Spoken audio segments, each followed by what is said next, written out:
Evening, I called to order the Monroe Public Schools Board of Education Special Work Session. Today is Monday, August 10th, 2026. The time is 5:31 PM. Jamie, can we have roll call, please? Yes, Mr. Heck. Here. Mr. Jenkins. Here. Ms. Myers. Here. Mr. Sabatini. Here. Mrs. Trassi. Here. Mrs. Williams. Here. Can we please stand for the pledge? Pledge allegiance to the flag of the United States of America and to the republic for which it stands, one nation, under God, indivisible, with liberty and justice for all.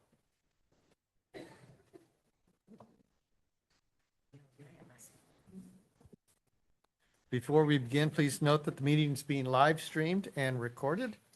There are two cameras in use this evening, as usual, one focused on the Board of Education and another one that may be used during any public commentary or presentations. By participating in the meeting, you acknowledge that you may be captured on video. Thank you for your understanding and for joining us tonight. Before we get into discussion items, just keep in your prayers, Mary Vincent, her father-in-law passed away, and she is out of town for that family business. Next up is discussion items, and I'll turn it over to Superintendent Shaw. All right. Well, thank you very much, sir. Okay, so our first item is our board policy packet. And so this is a collection of policies from our non-discrimination and other policies that have been reviewed. And so tonight we want to just kind of go through these, answer any questions so that if to be able to bring this packet back for a first reading. So I want to take one moment on policy 1422 and say this, that 1422, 3122, and 4122 are all the same. From our last meeting, we went back and you'll notice on page 14 of that set of policies, under D2, which was the one area we needed to fix, it says, coordinate the imposition of any disciplinary sanctions or on a respondent, and this is what was new, in accordance with policy and facts gathered. And so that was the language that was added to that policy from that conversation we had in the boardroom. Are there any questions on 1422, 3122, or 4122 before I go to the next set? Wonderful. The next one is really easy. It's rescinded, gone, because the 1422.02 is being replaced by 1422. I was still reading the notes on what we Oh, added. Okay. And I was just looking at, this is talking about the imposition of discipline related to prohibited conduct, and that is on for employees, correct? Yes. And so is that conduct associated with kids at all? Are we referring to This is all that employment. employee? This is employment, hiring of employees, only employees. This has nothing to do with students. Okay, just wanted to clarify Yep. that because when you look at the language that Nope. was added, thank you. Only employees. So then we go down, like I said, 1422.02 is the same with 312202, 412202. Those are being rescinded because they were pushed into the 1422 package. And so then we have our next one is 1623, which is section 504. It's a technical correction. And so on a technical correction, it was taking and making it, sorry, just turn that page so I get to it very quickly. 1422. My apologies, I had it right here. Here we go. All the technical corrections were in this section is the employees or the applicant, and then it went into the executive director for secondary ed. So what we've been trying to do is in our policies, so we have compliance officers, that we have two different people in that role. And so these were from a technical side, removing so it goes that they have, removing he, she's out of there. And so any questions on, and then because of the Office of Civil Rights has changed, the consolidation. In the past, our office was out of Cleveland. Our office is now out of Washington, D.C., which is really then going to shove us then to Colorado. So that's who we get to play with in that sandbox.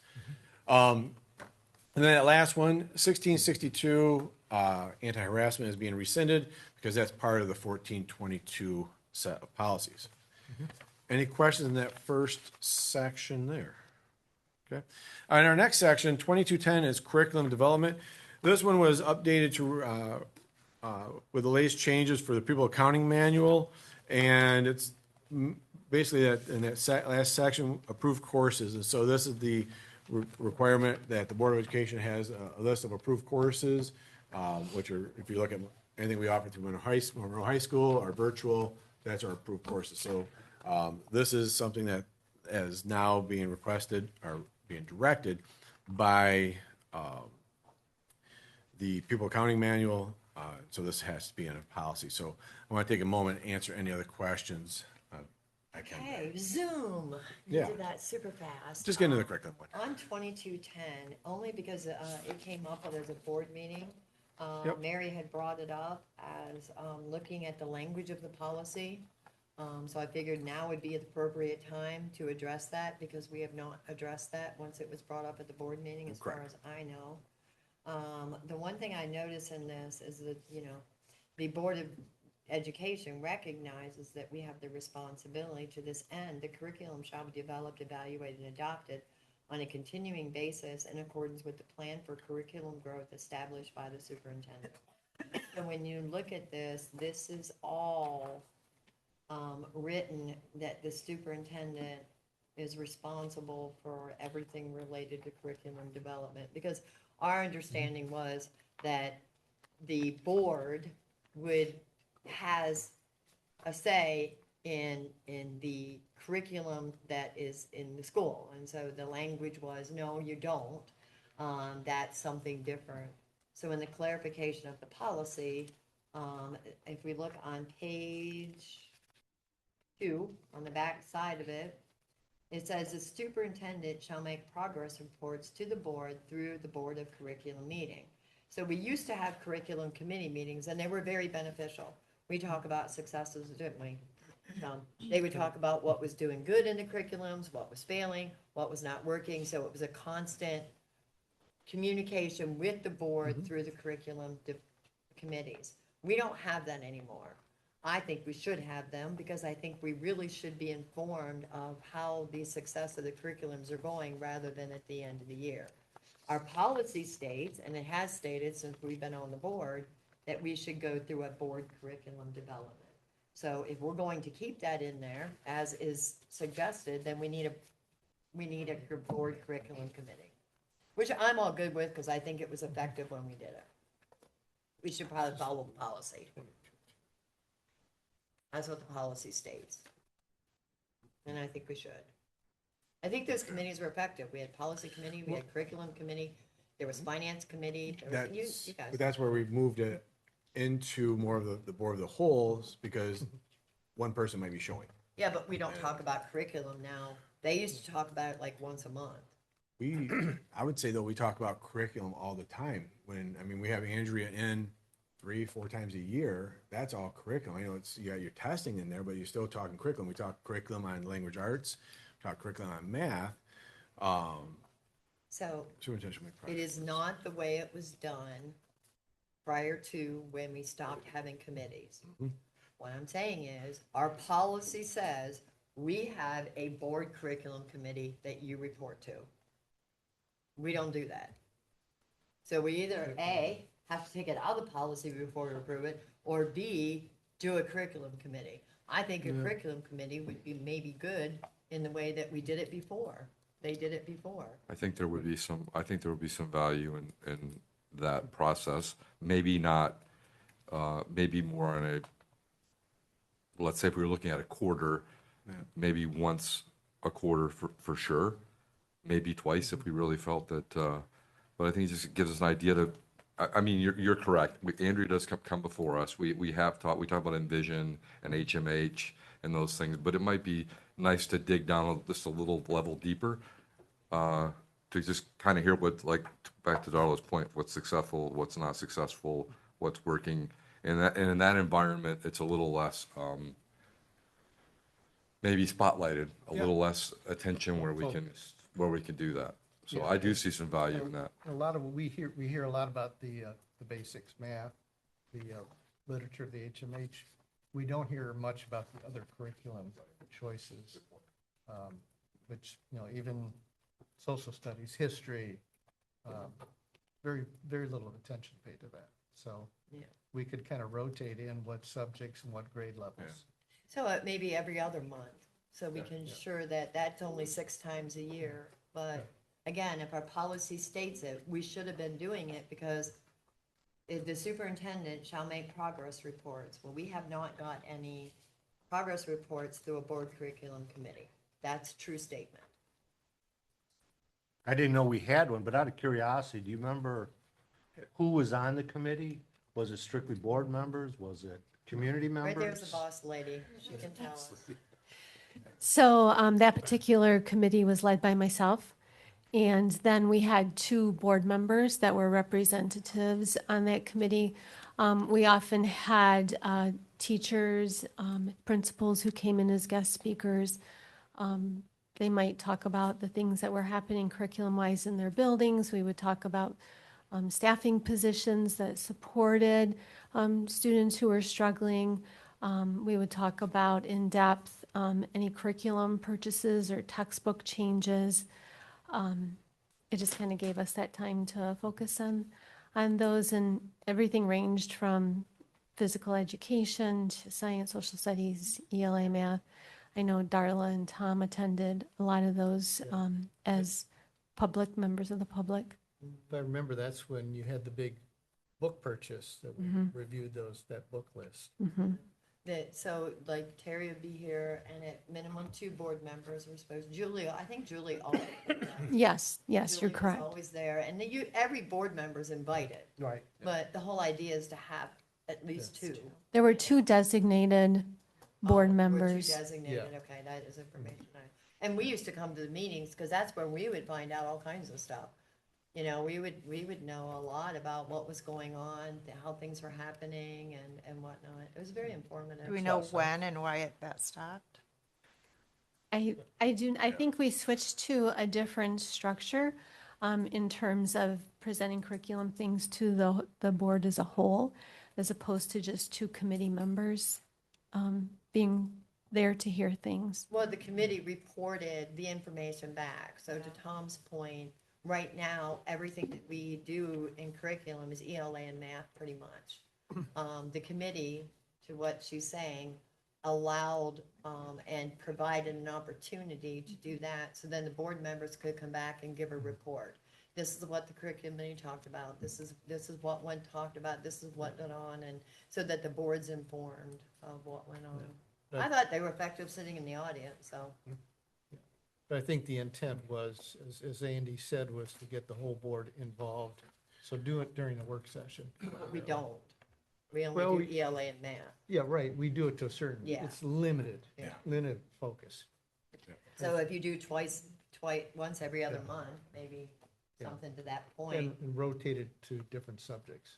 And if you did do it during a work session like we do right now, you could always make requests for us to address different subject areas if you wish. The problem is our time constraints are such that we have a hard time getting this stuff in we want to discuss and talk about. And sometimes we have to cut those conversations short because we are time limited in a majority of our meetings.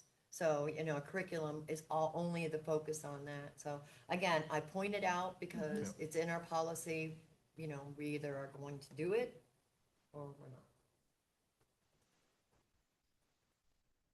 I found Does benefit in it, anybody disagree No, not doing it? no, not at all. right? Okay, We will get that. yeah, we'll get that established. then. Like Reestablished. every other month. Wouldn't that be good? We can start. Times I spent with Get Andy, it was reestablished. always quite an Yeah. education. You You'll know. learn a lot. No, I did. Every time I Yeah. worked with her, she's always really enlightened me on a lot of stuff. Yeah, yeah. But then we'll be able to learn more about other subjects and tops and Sure. those kind of things. I think in doing it for every subject, it helps the other teachers and staff who are Yeah. focused on those subjects Yeah, realize their value as well, and we are showing Yeah. them that they we probably appreciate feel it. left out of the Right. discussion. If we're only focusing Yeah. on ELA and math. Yeah. And maybe include 2 subjects, you need to get through all the subjects in a year, you don't wanna miss them in 6 meetings, so break it down. Yeah. Some of them went fast, some of them went really long, They did. they went really long. I could probably list the ones that went long. There were some long I'm ones. gonna skip that. Okay. Okay. All right. Anything else for curriculum development, 2210? All right, so the 2260.01, again, that's 504 ADA, and that's just technical corrections that you saw in there in your packet. Homebound, 2412, this policy has been updated to reflect changes in the pupil accounting manual. And the big one is in that very first paragraph, and I want to draw your attention to that, to the big shift. A physician, psychiatrist, hospital, example, psychiatric hospitals, or licensed treatment facility, substance abuse centers is an example, must certify the student as homebound or hospitalized. Psychologists, chiropractors, and other professionals may not certify a student as eligible. So that's just making sure that the right person is stating that this is a homebound student, and so that way we don't lose any kind of an FTE. So if we go to, when we're doing our, the audit occurs, that students' records are pulled, who performed, and who said that this child needed homebound. And so That's a big through a shift. disciplinary process, right? No, this is homebound. This is a student that, Doesn't- well, it can be homebound. Because we have homebound students that Yes. come in through, It wouldn't be from the, so the. You see This is my all tab- medical. Yeah, okay. this one's medical. This is a, 504 or something like that. a Yeah. doctor said that you can't go to school and here's why you yeah, can't. go to school. they can't be in Yeah. school, so Okay. 504 would be Yeah. it. Yeah, they have, That's what I was thinking of. yeah, they have it listed here. Medical condition requires student to be confined to home or hospitalized. So if a student was in a hospitalized treatment facility, they could still maintain enrollment as a Monroe student. The school would still get the funding for that. And we still provide education, yes. And so would the same education they get be the same homebound that we discussed, where someone goes out once a week or twice a week or It whatever is the same, that is? that's the same rules of how many hours you have to provide in homebound. So it doesn't change there. What you're talking about when it comes to the homebound size, you're thinking more about the special education requirement of a student that's been expelled. Okay, so that's where that shift is. This is more of the medical homebound. Yeah. Yes. It also sounds like it could be a long-term placement as well. It's just matter that the clarity is, it's the person that's issuing it. We have to make sure that they are basically a doctor. If not, then So we would lose that question, FTE. how long, so a homebound student can be a homebound student for 4 years of their high school career? If it's long-term, I would say so. Yeah. It's like Yeah. short-term disability, Yeah. long-term Yeah. disability. This is the first time I've ever No, I'm really just saying, thought that- about that's why I this, looked yeah. at it short-term. Yeah. Huh. Very much same there. I don't see any restriction on length of time. There is You know, no my point would be, restriction. Why wouldn't you be in virtual, like, you know what I mean? Yeah. Homebound only is a couple times a week with, it's not like the same as, anyway, maybe I'm missing the two, that's okay. We do try to match the student with the appropriate curriculum-based resources. So if it's a long-term type of situation where maybe the student is undergoing cancer treatments or something like that, they could be a virtual student, but still have that homebound teacher connect with Got it. them a couple times a Right. week. If it's a shorter-term issue like some type of surgery or Yeah. something like that, then we do keep them with their classroom work. And so the classroom teacher gives the assignments and the work to the And they homebound oversee teacher. all of that. Yeah, and so there's like How many this, hours do they do homebound at home? they can have up Teachers. to 6 hours A of week. time with the student per week. Okay. Yes. All right, thanks for the clarification. Thank you very much, Terry. In our next section, the 3,000 section, well, we've already done it. So we get to go move forward. And then in the 4,000 section, 4122, 4122.02, 4123, we already discussed. So then we're going to look at 4162, controlled substances and alcohol policy for commercial motor vehicle. That policy has been completely revised and reflects the changes required inside the motor vehicle law. And get there very quickly. What number is that again? 4162. Yep. Controlled 4162. substance and alcohol. Yep.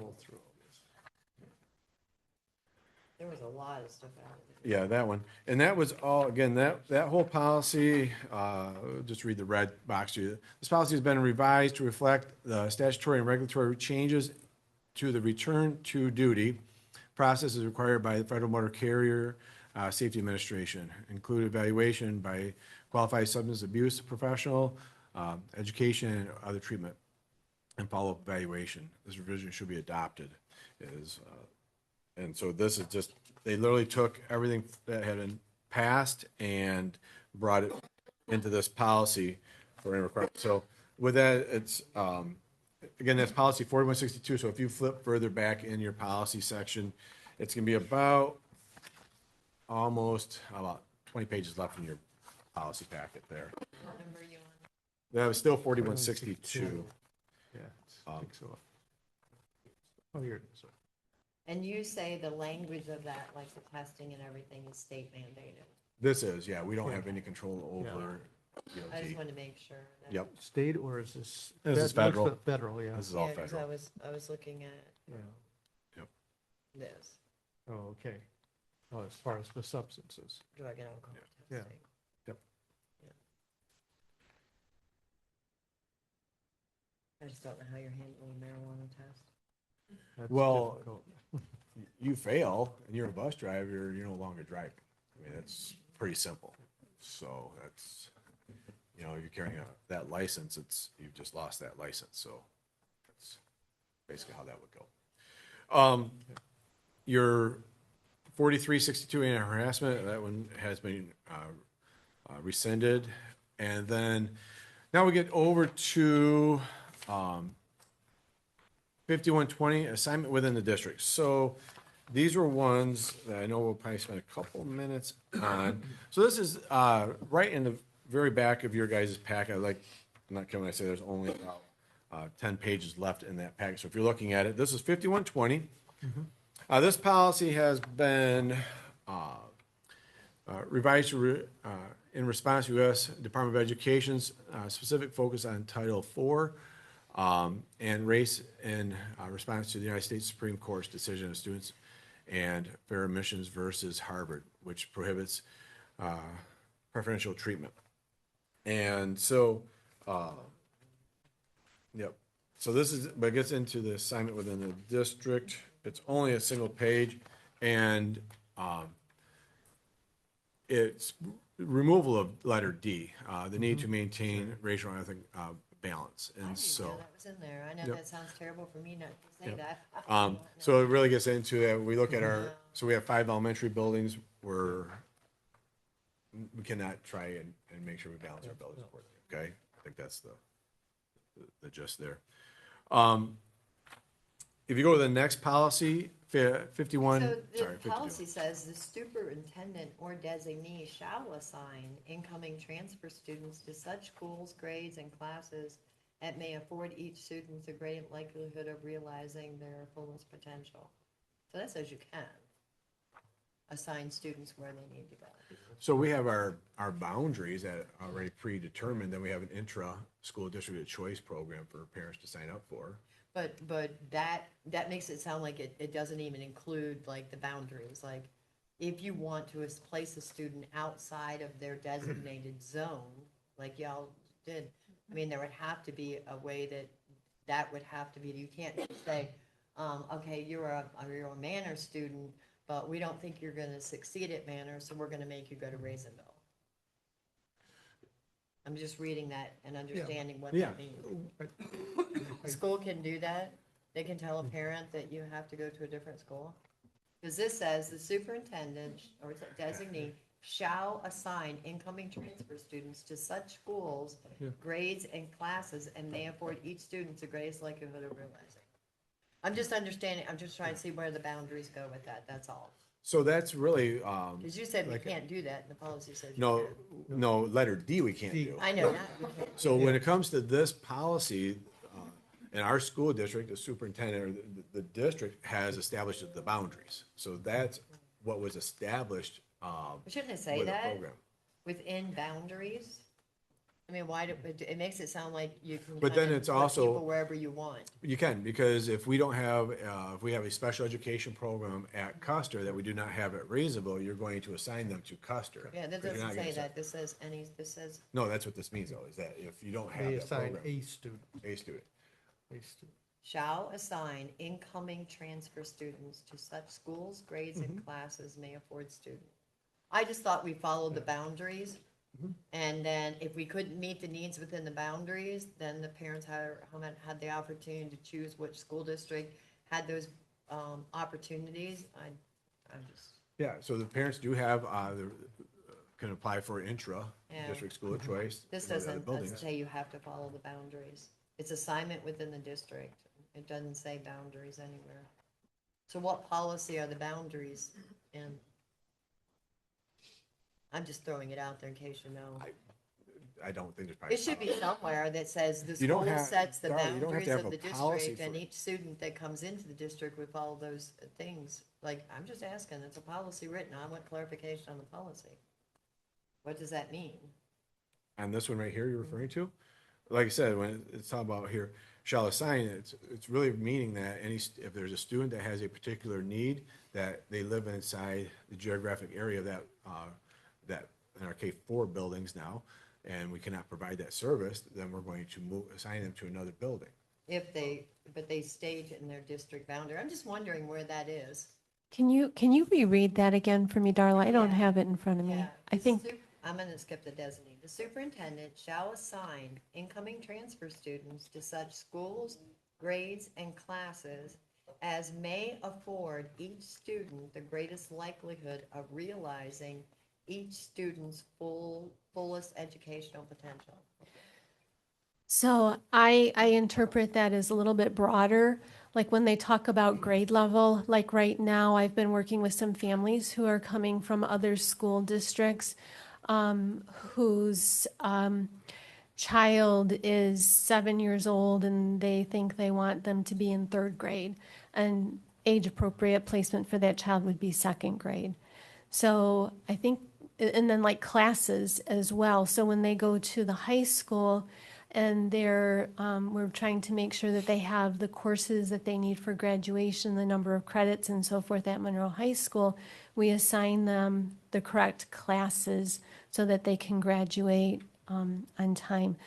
And then like building placement, I think the only placement we would have right now where people would have a choice would be our K-4 buildings.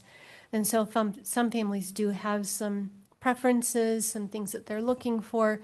So like we're in the process of that right now of helping students who are coming to Monroe Public Schools as transfer students to navigate building placement, grade level placement, and assigned classes. Only because it becomes a transportation issue to be able to get kids from one point to another. If they're in the Manor School District, then they're like, no, we think you should go to Hollywood because they're going to be able, I'm just asking. Yeah, no, those are fair questions, but if it is a situation where, I don't know, say Raisinville is full and we couldn't have any more first grade students there because their class size has reached capacity and there's openings at Manor, we would coordinate with transportation to get them to Manor. That's what just makes me think of, are we looking at boundaries? Because boundaries is all about transportation. Yeah, And I didn't know where that was at. yeah, no, that's fair. I just interpret it as a little bit broader. Okay. Since we're putting the policy in, we might as well clarify any ambiguous language. Absolutely. Before we go forward. Is there any other questions with 5120? Okay, 5460, that one refers to graduation requirements, and this was all about the FAFSA. Now, we can't go out there and we're going to say, okay, did you make sure to fill it out? But this is the push towards everyone make sure they filled out the FAFSA for for students. So that way it leaves the doors open for opportunities. And the sooner you fill it out in October, the more potential you have for more money. And so that's what's referred to here. 5517. In this policy, Yes, ma'am. and we had this whole discussion on grades, GPAs, remember all of that? And we thought there was a GPA requirement and whatnot, and this is talking about graduation requirements. And I didn't see anything in there that listed what our actual graduation requirement is based on GPA or whatnot. And I thought we had talked about that there was a certain GPA that had to be met in order to, so I would think that would be in this policy. No, there isn't a requirement for GPA, but it is credits. Credit-based. So shouldn't that be in this policy? Because this is graduation requirements, and I don't see anything in there about any type of requirements like that. I mean, we had we had a lot of discussions on this. So So I didn't see it in here, so my thought was I expected to see it when I reviewed it, and then I'm like, so why isn't it in there? If it's a graduation requirement, and this is a graduation requirement policy, what does it say? The board shall, Yeah. it's 2 pages. Can you read it all? I mean, I don't see it anywhere in here. And if we have a graduation requirement, it should be in our policy, don't you think? Yeah, right here, the board shall grant credit towards high school graduation for any student who successfully completes prior to entering high school a state mandate. So that's one spot for state It doesn't talk curriculum. about how many credits you need to get a diploma from Monroe Public Schools. That's in the Monroe High School curriculum guide that's published on the website. Orchard also has their own graduation requirements. So that's where we have that information. Oh, we should probably put in the policy, refer to on the graduation requirements somewhere. And there should be some reference to where you find that, if that's where it is. That would make sense. That would complete the policy. I always say, if I'm not here, someone else Right. needs to be, to pull this policy up to be able to know what that is. So if the policy references where that is, then that fulfills the policy requirement, so someone can sit down and know what that is. I would suggest that we add that in. And then it would just complete the policy. Sounds like Terry knows exactly how to word it. you know, specific graduation requirements can be referenced in the MHS and Orchard Center curriculum guides. Okay. We'll figure out where the appropriate place is in this policy that it should be written in there. The other That's gonna thing take a I hot didn't minute to understand in read here, the third paragraph from the end said, subject to the board's right to deny credit for the reasons and in the manner set out in a law. What is that? A high school student shall be granted credit for completion of an internship or work experience that meets all of the requirements, subject to the board's right to deny credit for the reasons and in the manner set out in MCL, and it states the law. Like, what's that? look at I think, better than probably- in the high school curriculum guide, and I think maybe even the handbook, there is a process for student to receive credit for courses that are not offered. And they have, I could not rattle those off without looking it up.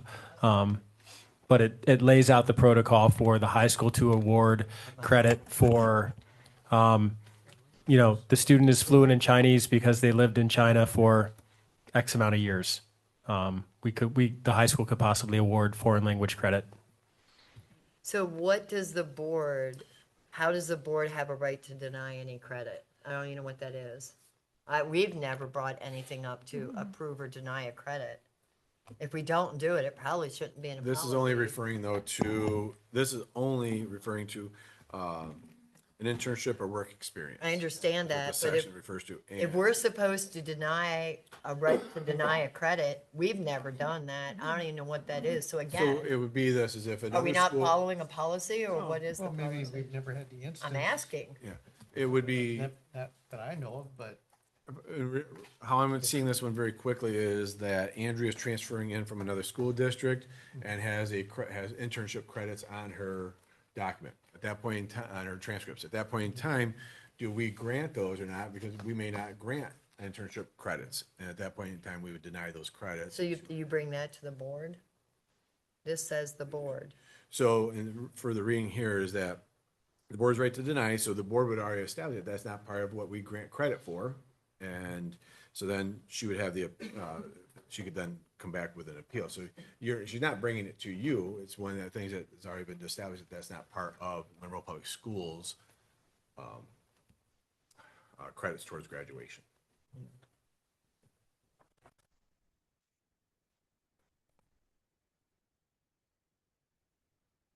There's she and he in this policy a couple times. Should that be changed?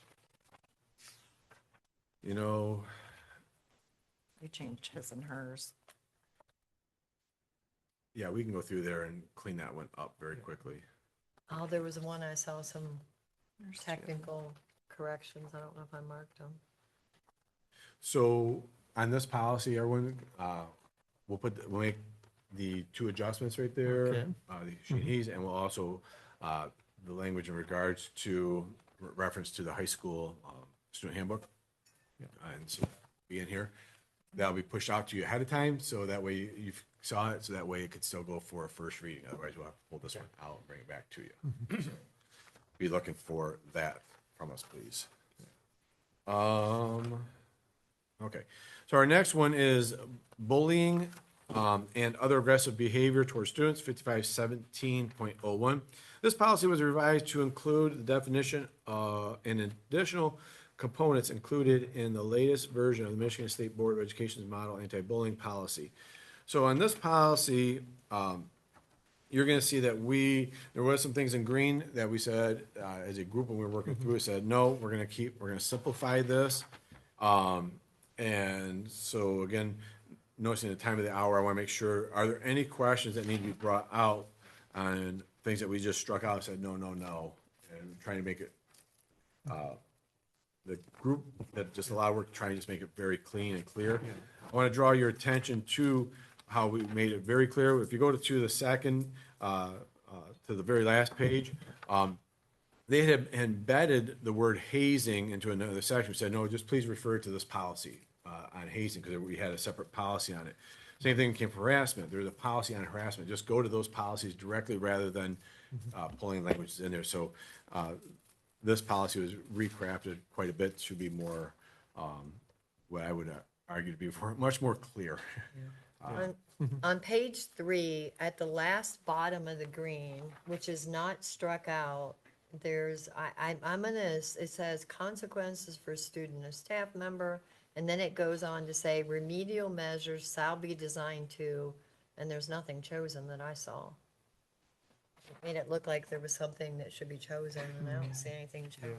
Yeah, I see what you mean there. Yeah, Yeah, I don't everything's crossed off. So was there something supposed to be there, or that Or shouldn't be or there? that shouldn't or- be there. I'm trying to Yeah, remember when we I went didn't- through that. I didn't know which one it was.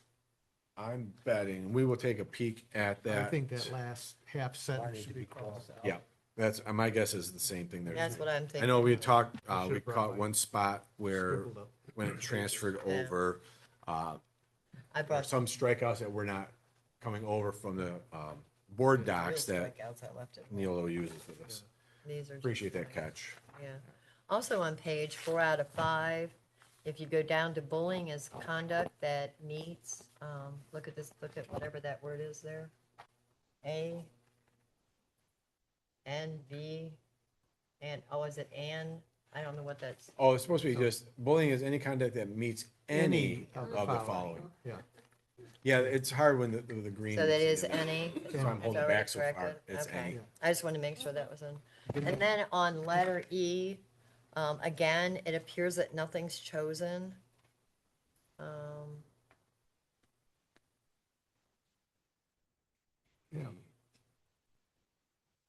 Have On- any of these Characteristics. characteristics, and there's, I don't know what characteristics you're talking about, because everything's taken out.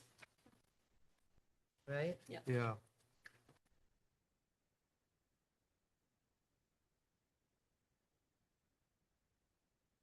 does say see above, but then the next, I think Yeah. it's referring to the above. Well, I but couldn't it is a figure it little- out. It's a little confusing. Yeah, I couldn't figure it out. It says, based on students' actual perceived distinguishing characteristic, see above, or is based on an association with another person who has, or is perceived to have any of these characteristics. Maybe again, should say see above, Yeah, for that second part of that. I don't know what, I'm gonna tell you, I didn't bring those other notes, Yeah, Andy, so I don't I'm have them. pretty on sure me. I'm gonna, it refers to what's Yep. above, but it's. we will bring clarity to that one for you. Just to make sure we aren't missing something that Nope. should have been included there that's not. No, that's, I appreciate you catching it, because, so two things we're gonna bring that clarity for will be on page 3 and also on page 4. Just like in that prior policy, I'll email those items to you. I continue on here. There was another policy that said, about definitions, that it would refer to the defined definitions, and I forget which one it was, but there were no definitions. And it's one of the policies we're doing. I'm like, where's the definitions? I thought it was this one, but it's not this one, so I had to have missed it when we buzzed through these real quick here. Also on page 5, number F. Same situation, Yeah, should be all crossed off. yeah. Yep. I would assume that, but I don't want to assume. The last Nope. green paragraph, we have the same thing. Yeah. So, Darla, can you bring more clarity for me, referring to the definitions? Yeah, there was a policy, and I thought it was this one, so I was gonna bring it up, and now I can't remember which one it was. And one of the policies said that they were going to refer to, conditions and that, whatever definitions, I'm like, there was no definitions in the policy. And I thought it was that one. Was it the cyber one, maybe? Maybe it's the cyber one, because we didn't go over that one. Anyway, it said that it was gonna refer to, I don't have, I'd have to go through these again, and I don't think anybody wants to wait. I find it, I'll get it to you, how's that? I appreciate it. Because it didn't say what the definitions were. Yep. I don't remember which one. We went through some of these quick. I'll buzz through it, Andy. Okay. If it's If all you right come with across it. everybody, I'll just let you know. Yep. I don't think we should have a policy that doesn't have definitions in it. The next policy is, brand new policy, 7540.02, digital content accessibility. This policy reflects U.S. Department of Justice final rule provisions under Title II for Americans with Disability Act, requiring that state and local government entities, including public schools, to make web content and mobile applications accessible to individuals with disabilities. Is this something we could put back into a work session? Because, We can come I back. know I wasn't there when we discussed this one, and this one has a lot of stuff in it, a lot of ambiguity, and the programming, and how this whole thing plays out, and Yeah, we I can bring was this one really back. confused how this all worked. Yep. I will, this one's coming back. Also, in the legal notices that received with the last Neola updates, the legal notices also reference parental controls Yep. related to data and cybersecurity, and the inclusion of some of those, that was what I forgot.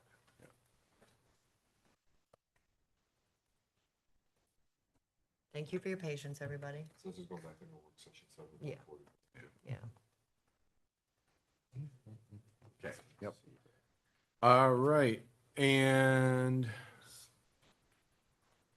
so our next one was electronic data processing disaster recovery plan, and this is the 7541.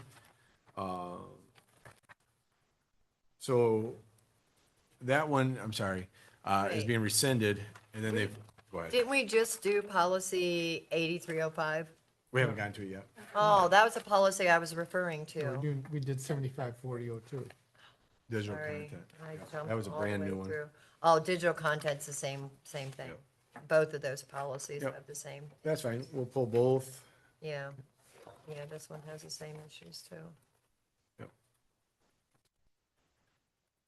All right, so we're gonna pull and bring back into a work session 7540.02 and policy 8300. Leaving us our final policy of the night, 8305, information security. And Thing's been pulled, right? 8305, no? I'm at did we do 7341? Yeah, he just went through that. yeah, That's So- pulled.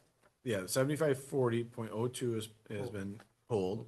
7541 It's no longer a is policy. no longer a policy. Yeah, okay, sorry. Okay. And so, yep, 8,300 and we're 83, pulling that one. 8300, and then my inkling is 8305, an 8305. We'll Yeah. bring all those back. yep. Okay. And pull that. Perfect. Okay. Okay. So with that, we'll make the corrections in the policies, everybody, that have been mentioned tonight, get them in your hands. We will be pulling 7540.02, 8300 and 8305, bring back. And then that first, all the rest will come in as a first reading for you at our next board meeting. Thank you all for your patience. Thank you. All right, so now we have Andrea with us, and Andrea's gonna pop right into and go over, so she put a presentation together. That presentation is in your hands, and talk about priority standards. All right, so while I get this pulled up, I do have a couple people with me tonight that are going to help out with our presentation. Kathy Berry is back with us from the ISD, and Beth Trapevsky and Julie Lindsay are also here, two of our school improvement coaches that were very active in the work that you're going to see tonight. So they are here, and at some certain points of the presentation, they may jump in and add some thoughts in, or if you have questions that are specific to a building or what it looked like, they may be able to answer that for you. All right, so with that, I'm going to go ahead and share this. So thanks for having us in tonight. This is work that we're excited to share with you because it was really important work that we did, and we are excited to see it now come to fruition and be implemented this coming school year, where we're being really intentional and we can see the work grow in our different subject areas as well. But we're going to talk to you tonight about the math priority standards. So in tonight's presentation, you'll get a quick glimpse at the Michigan math standards. I'm going to show you the document for that, but those standards are all available on MDE's website, and you can read through them if you'd like, but I want to just lay out to you what the Michigan math standards look like that are published on MDE's website, why we prioritize standards, what a priority standard is, and then what also a supporting standard is, so comparing the two for you.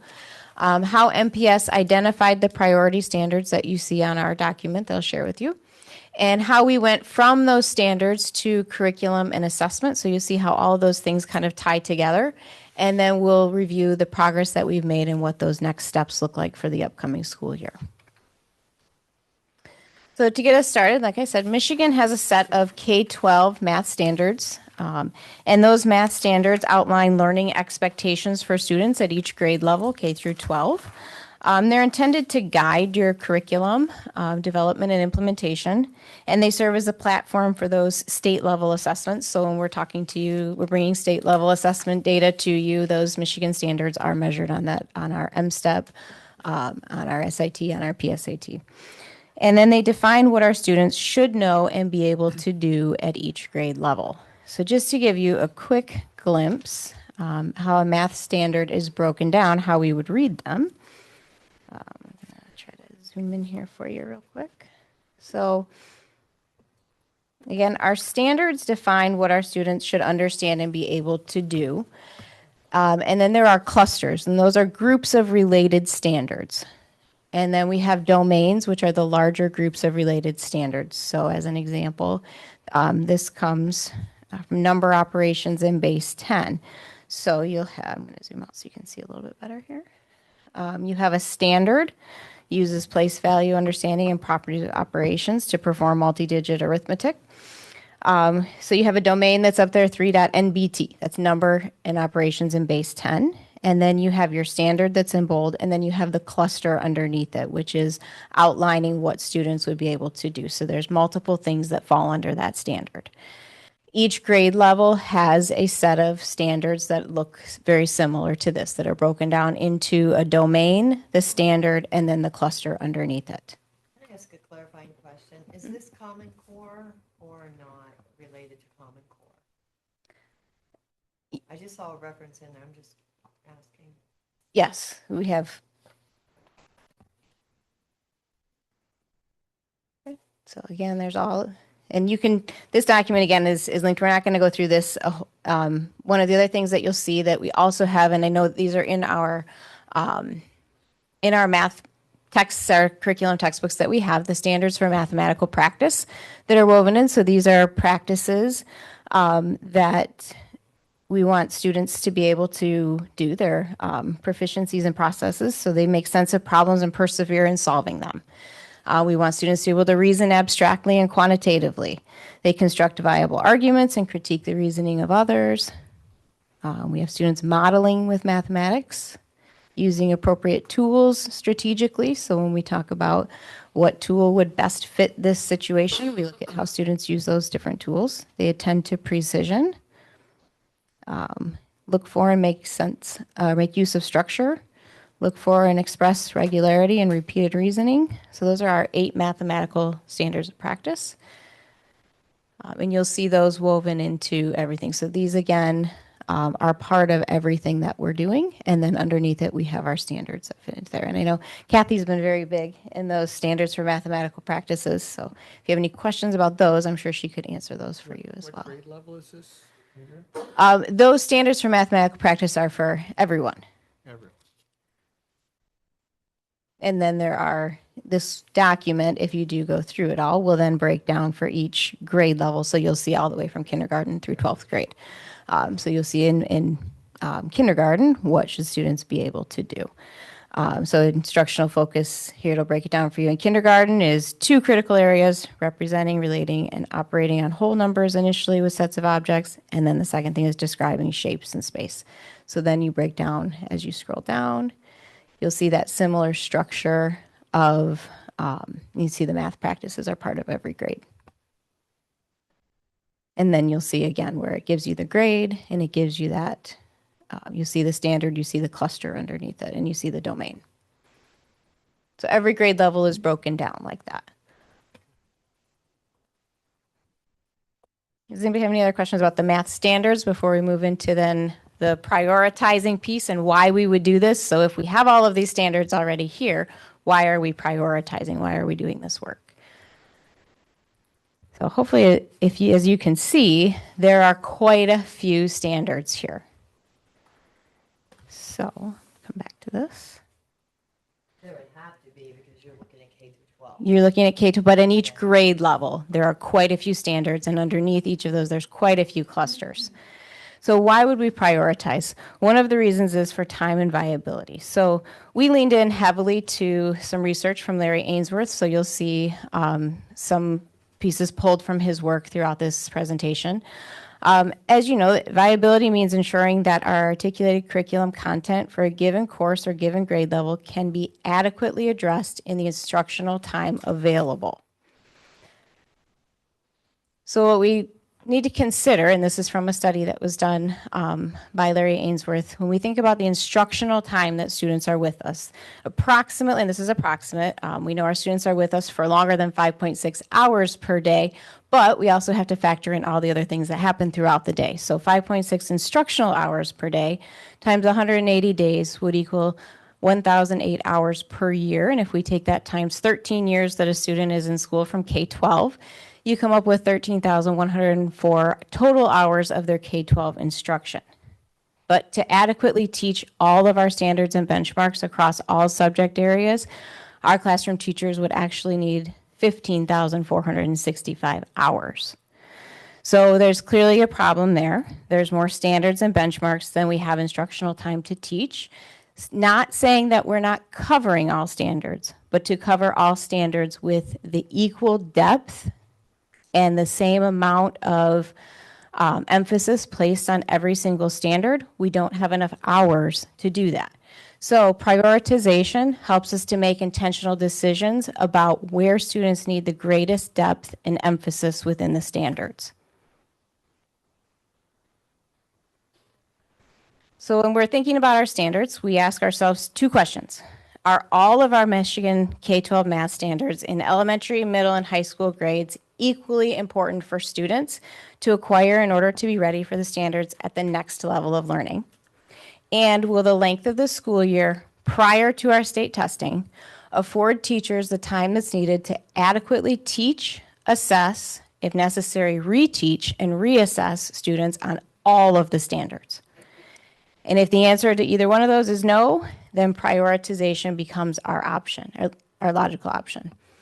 Knowing that we have a finite amount of instructional time, the goal is to ensure that students have enough time to deeply learn and retain the most essential knowledge and skills. So priority standards are developed by thinking about a subset from that total list of grade-specific and course-specific standards within each of the content areas that students must know and be able to do by the end of each school year. So again, keep in mind that the standards are taught throughout the school year.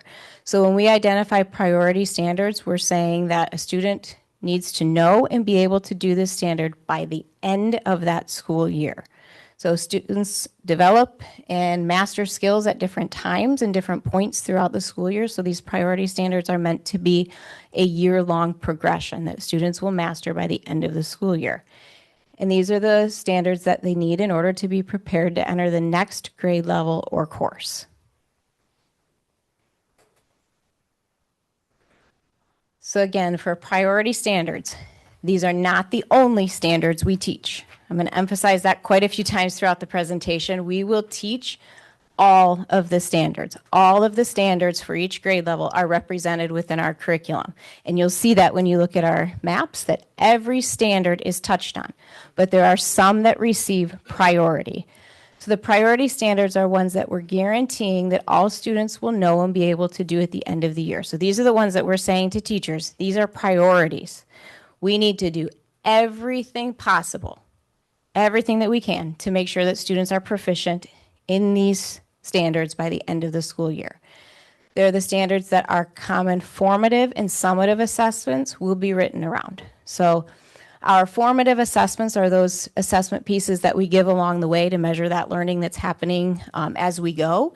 And that summative piece is what we give at the end. So when we take a look at the end of a unit or the end of a topic, we may give an assessment to measure the learning that's happened over to see what's been retained throughout. Formative could be something that we give in the middle just to see how's everybody doing with this lesson or this concept that we're teaching.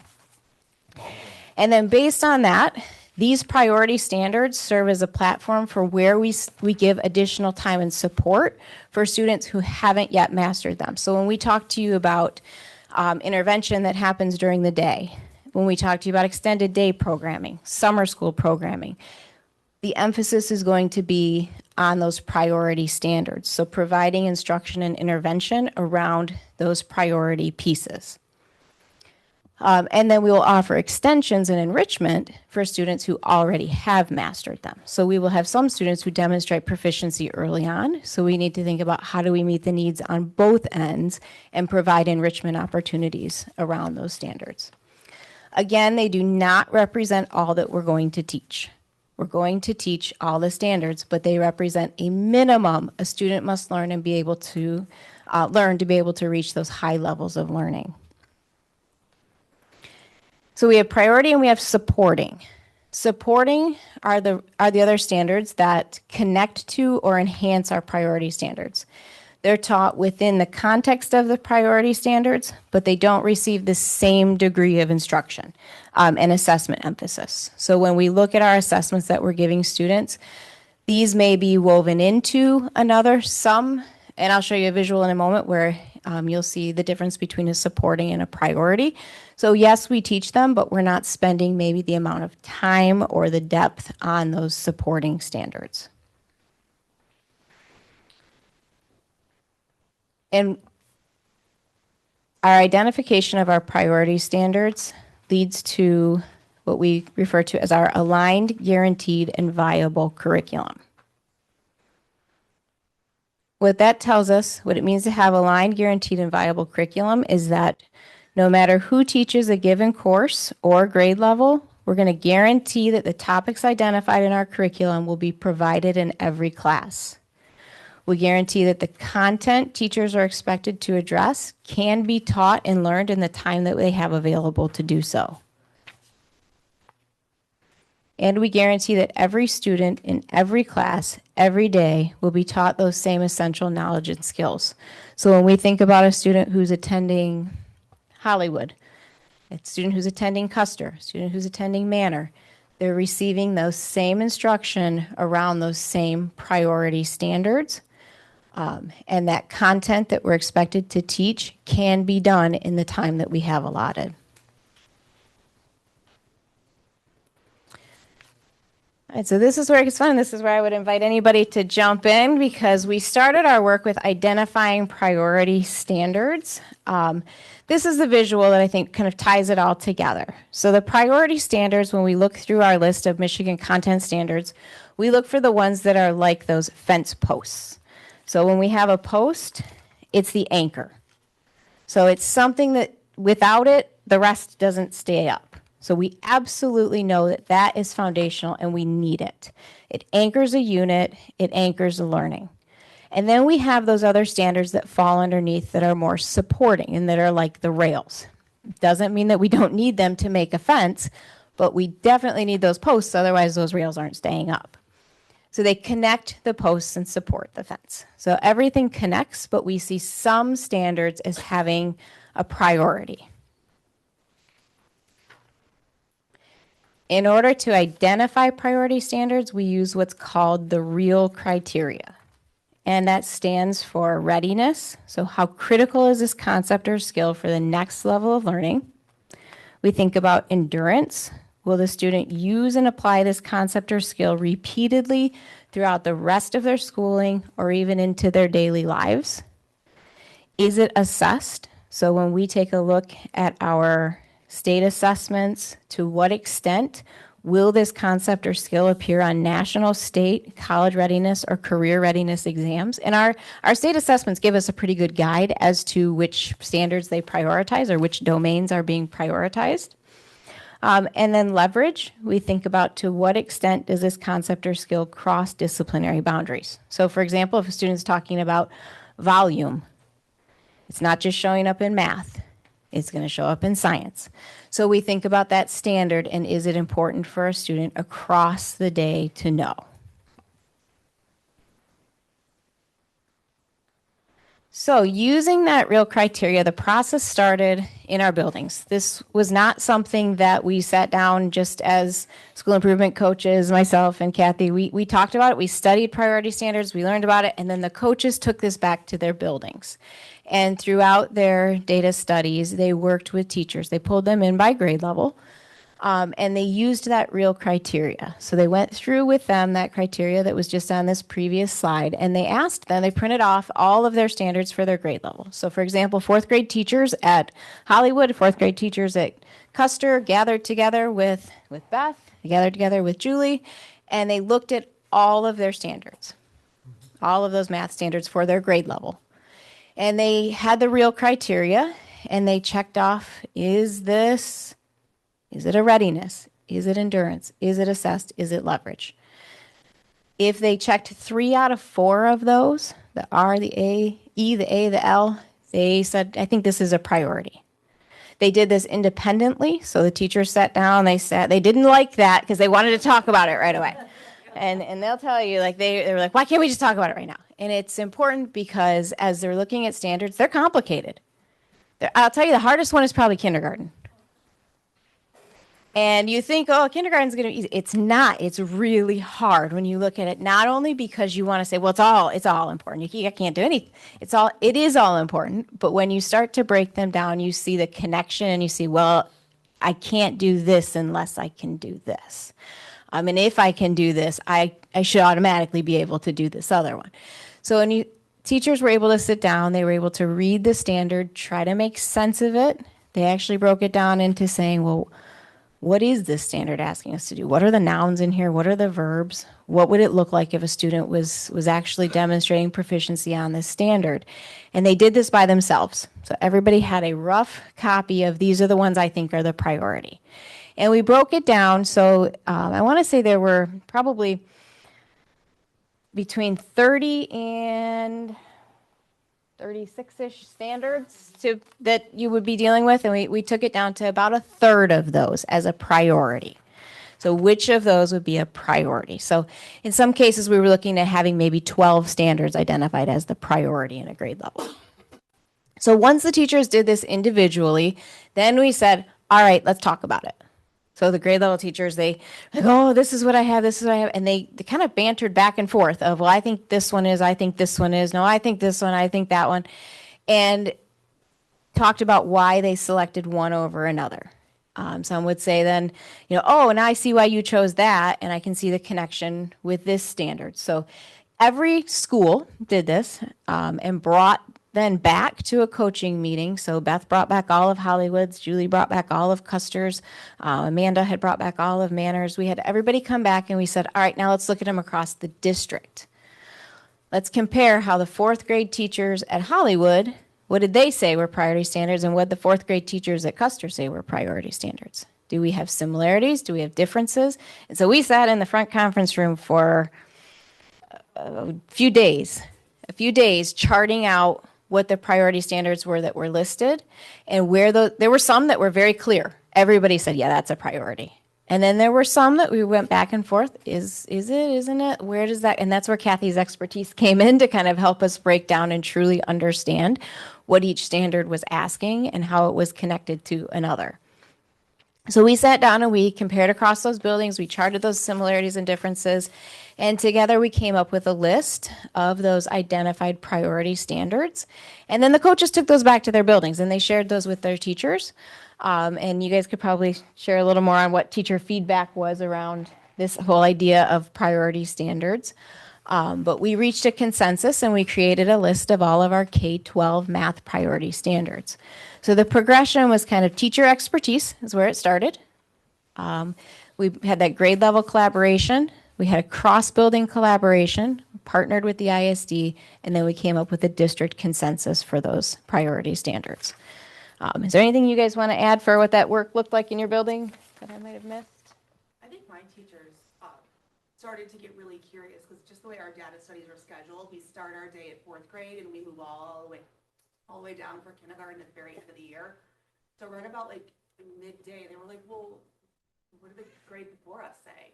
Like, what did they say? And they started wondering if the standards they chose in third grade, were they then flowing into fourth grade?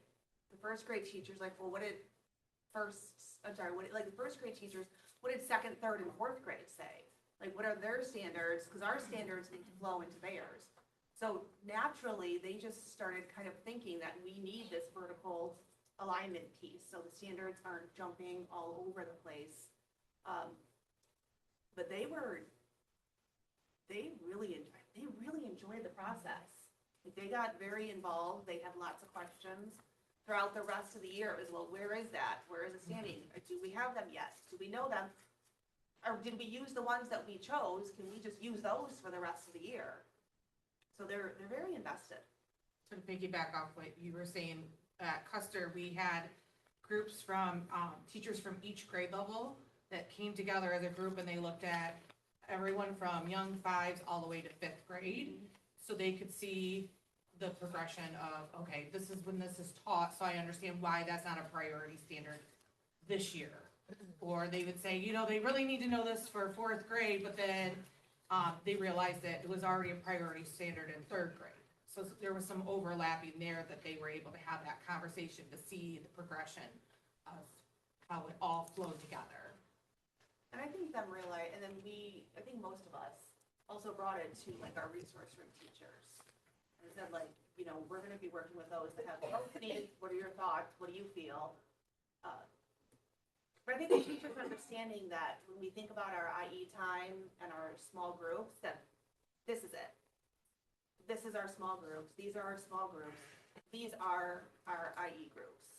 So if you have a chunk of kiddos 4 or 5, and both of our, because we have 2 per class, 2 per grade, and both of our 3rd grade class that are struggling with one of these standards, automatically, this is our IE group. We know that iReady isn't our be-all, end-all, but we can link these standards into iReady and say, where are these lessons, where are these standards being hit also in iReady? So it just gives us one more layer and one more level to work with. Even And our just a Encore- guidance. Yeah, our Encore schedule, or our Encore people looked at it and was like, oh, shapes are taught this in kindergarten. So then they were working on, when can they teach that throughout the year in kindergarten to help lift that at priority standard. So it was nice to see all groups of people that came together to see how important these standards are to uplift those standards. One last thing, I promise this is it. But I think when we're thinking about the PLC Plus, this is that piece that really made them think, if you're thinking of resource room and Encore and IE time, that they're not just my kids. Like these are everyone's kids, and this is how the standards are going to keep them going throughout the years. It felt just coming together. I know we're cut for time, so just a couple follow-up questions. You did this work during the school year last year? We did. Yeah, okay. And why did you choose a third of the priority standards? Why not maybe a half or something like that? What led to the 1/3? So I'm under, Kathy, do you want to speak to that a little bit? Because Sure. it's work that you've Sure.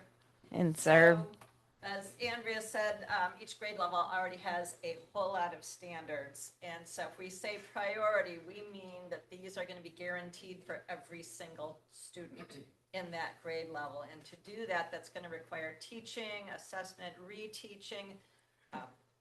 We're going to tier 1 instruct, we're going to tier 2 for kids who need it, we're going to tier 3 for kids who need it. We are going all in. I keep saying, we're going to die on this hill for our kids. There is no way we can do that for every standard. And from everything that Ainsworth, Marzano, all the reputable people in the field talk about, plus at the ISD, we've worked with Mason Consolidated Schools on prioritizing standards. We've worked with Dundee Elementary. And when teachers have said, oh, we really can't let go of these, we want 18 of them, or we want 20 of them, it's like, well, you can have them, but you're going to change your mind. And usually around the end of October, they start saying, yeah, well, there's no way we're going to be able to go all in on half. Maybe when you said 8 or 10, maybe you were more in that ballpark. And so we recommend, and the research recommends, roughly no more than a third. These also aren't necessarily static year to year. As we have this focus, this very intentional focus on specific pieces of content, students will become better and better prepared on those pieces of content. And so these are going They're gonna to change. shift. But the idea is whatever we decide for the year, we're going to stick with it. We're going to die on those hills, getting every kid. And that means our kids in our ISD classrooms, wherever possible. All of our students with IEPs and so on. We're going to work for every kid to reach appropriate level of mastery on those. And then at the end of the year, come spring, we're going to start saying, okay, what do we think?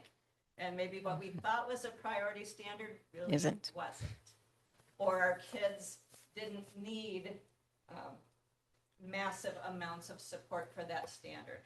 So maybe it could go to a supporting role. So the idea is this evolves over time as well, informed by the teacher's experience, informed by assessment results, and so on. Andrea, I'm assuming there's alignment between the standards and, say, the M-STEP requirements? Yes. Yep. And we're able to look at that at MSTEP or at PSAT, SAT and say, okay, which domains are heavily assessed? Where's the state placing a lot of emphasis right now? And then we're able to look at it. And then we did use that for our priority standards and also using our own data to say, what are our kids demonstrating and where are those gaps right now? And as Kathy said, it will change because that will shift as we look at our data. We hope that students come in and, okay, by prioritizing these standards, now they're coming in more prepared. So let's take a look and let's start shifting a little bit. What happens, because I think you said you were going to do an assessment in April, like spring? Is that what I heard, or did I hear spring assessment? Kathy? Did I hear you talk about a spring I assessment? think what you might have heard her say is this last part, that we'll review and refine those standards based on, In the spring. yes. So we'll take a look, we'll talk with teachers again. Okay, how did it go? We'll look at our own assessment data. Did those priority standards align with what we saw that the needs were? Or did we miss something? Did we feel like this one that we didn't identify as a priority standard really should have been?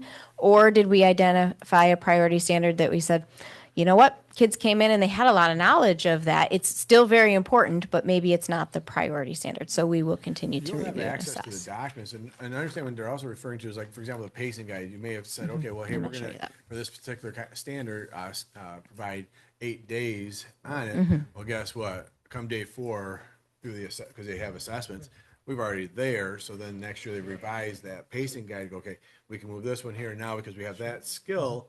Mm-hmm. We can now I'm just thinking about the other 2/3, and so Well- each So remember, they are still taught. We're not saying we forget about those 2/3. They're still taught, and you'll see How when are I show they you. assessed then? If you're assessing it, like, what are you assessing in April? Just the ones that, the 1/3 that you picked out? Or are you assessing all, what did you say, 36 in each grade or something? Is that the number? So in April, what we're really looking at is in the spring, revisiting our prioritized list. So by that point, we'll have unit assessments, module assessments. We all have had a lot of formative assessment experience. We'll have at least 2 runs of iReady. MSTEP is available internally to look at, so we can start doing that as soon as kids test. The official state data is just now coming out, started coming out on Thursday of last week, so can't talk to you anymore about that yet. Nope, we haven't seen it. But it is coming out that the district can use internally, so we just want to make sure we're using our assessment data to confirm what we thought and also to observe, is there a gap that we missed? Is there a hole that we missed that maybe we do need to shift a little bit? Maybe something we said, oh, no, that's a supporting standard. It turns out, oh, no, that needs to be priority. Yeah, but when we talk about those standards, if there's 36 and those supporting standards, I'm just questioning if there was an evaluation designed for those along with the 1/3. Because I'm looking at all. They'll be assessed together. Okay. Together, right. Yeah, That's what I was just trying. Yeah, and when I'm we- listening to what they're saying, and I'm listening to what you're saying, and, all I can see is 2/3, 2/3, 2/3. No, when I show you maybe a curriculum map, you'll see where those standards are still there, and we're still teaching units, and we're still formatively assessing throughout topics or units that maybe didn't have the priority standards in them. They're still being taught and they're still being assessed. It's just, where are we placing the most emphasis? Where are we intervening? How are we designing those groups? Those are coming from the priority standards. So this document is going to be published, and it's each right time. I know. So we'll bring them, we're gonna be coming back in because I know our team is already working on ELA, and so they'll keep that part. This will be, these documents that, not the presentation, but the documents themselves will be available to. And you include the Are we curriculum. completely out of time, or can I do this like in 2 minutes? seconds. 2 minutes. Okay, because I want to give credit. Our coaches that are sitting here have done some tremendous work along with teachers to develop these pacing guides and curriculum maps this year. So I want to get to this so that we can shout out to them. This is a pacing guide for 26-27. This is an example of 4th grade. So each 4th grade teacher is going to be able to pull this up. This is just a roadmap for what it is that you're teaching. So if it's color coded in green, it means that contains some priority standards there. If it's not color coded, it means you're still teaching it. There's just not the priority standards right within that topic. You can see the start date, the end date. You can see the number of days that you have in that start and end date, and the number of lessons that are allotted within that. Most times you're going to notice that there's a few more days than there are lessons, just to allow for life happens. Things happen in the classroom. Sometimes we need to go back and reteach. So this is part of every curriculum map. And then we have it broken down by those trimesters. So if you see this topic 2, you'll see that there's some standards that are bolded there. That's because those are priority standards. So there's anytime there's standards, but they're not highlighted, we're still teaching them. It's just a note to the teacher that those are not the priority standards. But if you see them bolded, those are priority standards, and then they're broken down by definition for teachers right on the curriculum map so they can see what that standard is. There's a pre-assessment and a post-assessment that's clearly listed. And then within that, you have each lesson that you're teaching, the priority standards that are addressed within that lesson, and what that looks like for students. So in student-friendly language, the I can statement. I can use properties and strategies to change a problem to add and subtract with mental math. And then we have the vocabulary listed. So this is an example of what our curriculum maps will look like And for this teachers. correlates with the Envision curriculum. Yes, this is Envision curriculum. So this would be Okay. these lessons and these topics and units are right from Envision. So topic 2 is the unit that's taught in Envision, fluently add and subtract multi-digit whole numbers in 4th grade. The priority standards are there for them, and then again, broken down. So this is the work that our coaches and our teachers have been working on so that it's very clear. New teachers coming in, teachers assigned to a new grade level. This is what I'm teaching when, these are the standards I'm addressing. And then we can talk about those things in our PLCs as far as how students are doing and what standards may need some more emphasis throughout. Very good. Awesome. Thank you, ladies. Thank you. Great job with all that. Really, really great job. These will be supplied to you also. So that's all we have tonight, sir. Okay. Any public commentary? Yvonne, do you want to talk about anything? Just one comment, question. I'm happy to hear that the word enrichment was mentioned. When we want to look up our test scores, we can't just concentrate on the kids at the bottom. We gotta let those top kids do all the work. They get bored, they get in trouble. Yeah. True. And then they have all kinds of others. Thank you, Yvonne. Okay, we're pressed for time, so hopefully, any board member commentary? We're gonna have to clarify the consent agenda for tomorrow for the one agenda that we Yeah, previously talked For about. the So, minutes. okay, Yeah, we'll just take care of that tomorrow then. yeah, we can Okay. keep that before the meeting. Okay. That concludes our agenda for this evening. Could I get a motion to adjourn? You have a motion to adjourn. Do I have support? Support. Show of hands? Okay. Monroe Public Schools Board of Education Special Work Session for Monday, August 10th, 2026 is adjourned and the time is 6:52 PM. All right, everybody.